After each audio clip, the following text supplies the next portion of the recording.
Hello friends, welcome back. അപ്പോൾ ഇന്ന് നമുക്ക് ഇഗ്നോ അസൈൻമെൻറ്റിൻ്റെ ഡീറ്റെയിൽസ് നോക്കാം.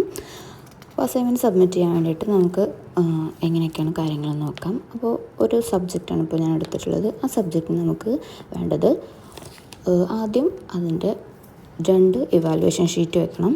നിർബന്ധമായിട്ടും 2 തന്നെ വെക്കണം. ഫ്രണ്ടിൽ ഏറ്റവും ആദ്യം നമ്മൾ ചെയ്യേണ്ടത് ഇവാലുവേഷൻ ഷീറ്റ്. അതിനുശേഷം നമ്മുടെ പേഴ്സണൽ ഡാറ്റ ഷീറ്റാണ് വെക്കേണ്ടത്. എൻറോൾ നമ്പർ, നെയിം, അഡ്രസ്സ്, പിന്നെ programme title, course title. Programme title എന്ന് വെച്ചിട്ടുണ്ടെങ്കിൽ നമ്മൾ ചൂസ് ചെയ്ത കോഴ്സ്, ആൻഡ് കോഴ്സ് ടൈറ്റിൽ എന്ന് വെച്ചിട്ടുണ്ടെങ്കിൽ ഏതാണ് സബ്ജക്റ്റ് അതാണ്. പിന്നെ നെക്സ്റ്റ് നമ്മൾ ക്വസ്റ്റ്യൻ പേപ്പർ വെക്കുക. ഓരോ സബ്ജക്റ്റിനും സെപ്പറേറ്റ് പ്രിൻറ്റ് ചെയ്ത question paper, printed question paper തന്നെ വെക്കുക. നമ്മൾ ഹാൻഡ് റിട്ടൺ അല്ലാതെ പ്രിൻറ്റഡ് തന്നെ വെക്കുക. ആൻഡ് പിന്നെ ആൻസർ എഴുതി തുടങ്ങുക. ഫസ്റ്റ് പേജിൽ തന്നെ നമ്മൾ കോഴ്സിൻ്റെ കോഡ് എഴുതുക. ആൻഡ് ക്വസ്റ്റ്യൻ വേണ്ടവർക്ക് എഴുതാൻ നിർബന്ധമില്ല. പിന്നെ കളേഴ്സും കാര്യങ്ങളും ഭയങ്കര ഹൈലൈറ്റ് ചെയ്യുന്ന രീതിയിൽ വേണ്ട, ചെറുതായിട്ട് നമുക്ക് ഇപ്പോൾ ബ്ലൂ ഇങ്ക് തന്നെ ചെയ്യണമെന്ന് കമ്പൽസറി ആയിട്ട് വന്നിട്ടുണ്ട്. JDT സെൻറ്ററിലാണ് അങ്ങനെ വന്നിട്ടുള്ള. ബാക്കിയുള്ള സെൻറ്ററിനെ കുറിച്ച് എനിക്ക് അറിയില്ല. അപ്പോൾ നമ്മൾ ഏത് സെൻറ്ററാണോ ചൂസ് ചെയ്യുന്നത് ആ സെൻറ്ററിൽ കോൺടാക്റ്റ് ചെയ്തിട്ട് അവിടുത്തെ റൂൾസ് ആൻഡ് റെഗുലേഷൻസ് എടുക്കാം. ഇപ്പോൾ JDTയിലാണെങ്കിൽ 2 സൈഡ് നമ്മൾ ചെയ്യണം, എഴുതണം. ആൻഡ് നമ്മൾ പഞ്ച് ചെയ്തിട്ട് ഇതുപോലെ കെട്ടിക്കൊടുക്കുക. സ്റ്റാപ്പിൾ ചെയ്യരുത്, പഞ്ച് ചെയ്തിട്ട് കെട്ടാൻ വേണം. ആൻഡ് നമ്മൾ ഇതിൻ്റെ കൂടെ കമ്പൽസറി ആൻഡ് ഓൾസോ നമ്പർ ഇടാൻ മറക്കരുത്. ഓരോ പേജിനും നിർബന്ധമായിട്ടും നമ്പർ ഇടണം. പിന്നെ നമ്മൾ ഇതിൻ്റെ കൂടെ അസൈൻമെൻറ്റ് സബ്മിറ്റ് ചെയ്യുമ്പോൾ കൊണ്ടുപോകേണ്ട ഒന്നാണ് അക്നോളജ്മെൻറ്റ് സ്ലിപ്പ്.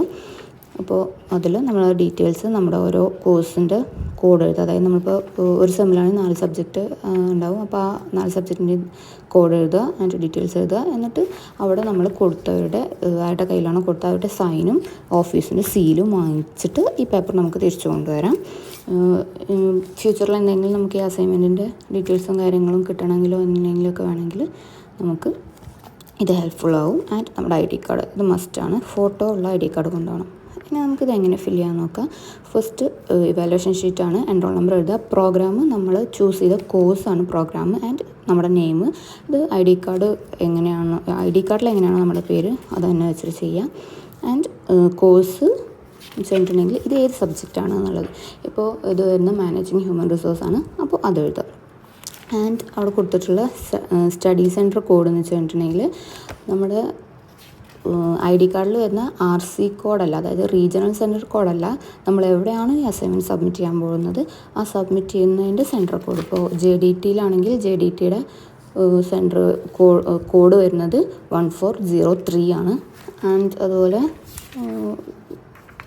ഓരോ കോഡുകൾ, ഇപ്പോൾ സെൻറ്റ് മേരീസ് കോളേജ് ആണെങ്കിൽ 1430 ആണ്, ശ്രീനാരായണ കോളേജ് ആണെങ്കിൽ 1405 ആണ്. പിന്നെ നമ്മളിതിൻ്റെ മാർജിന് ഒരു സ്കെയിലിൻ്റെ ഫുൾ എടുത്തെടുക്കുക. അതാണ് അതിൻ്റെ ഒരു മെഷർമെൻറ്റ് വരുന്നത്. പിന്നെ പേജ് നമ്പർ ഇടാൻ മറക്കരുത്. 2 സൈഡ് എഴുതാൻ എല്ലാ സെൻറ്ററിലും 2 സൈഡ് വേണമെന്നുള്ളത് അറിയില്ല. അപ്പോൾ അത് നമ്മൾ സെൻറ്ററിൽ വിളിച്ച് അന്വേഷിക്കുക. ആൻഡ് ബ്ലൂ ഇങ്കാണ് പ്രിഫർ ചെയ്യുന്നത് കൂടുതലായിട്ടും. ആൻഡ് പിന്നെ നമ്മൾ 2 സൈഡ് എഴുതുമ്പോൾ ചിലപ്പോൾ ലാസ്റ്റ് ക്വസ്റ്റ്യൻ കണ്ട അതുപോലെ സ്ഥലമില്ലാതെ വരും. അപ്പോൾ ഒരു എക്സ്ട്രാ ഒരു വൈറ്റ് ഷീറ്റ്, പ്ലെയിൻ ഷീറ്റ് ഇട്ട് കൊടുക്കുക, എന്തെങ്കിലും റിമാർക്സ് ഒക്കെ എഴുതണമെങ്കിൽ. Okay, thank you.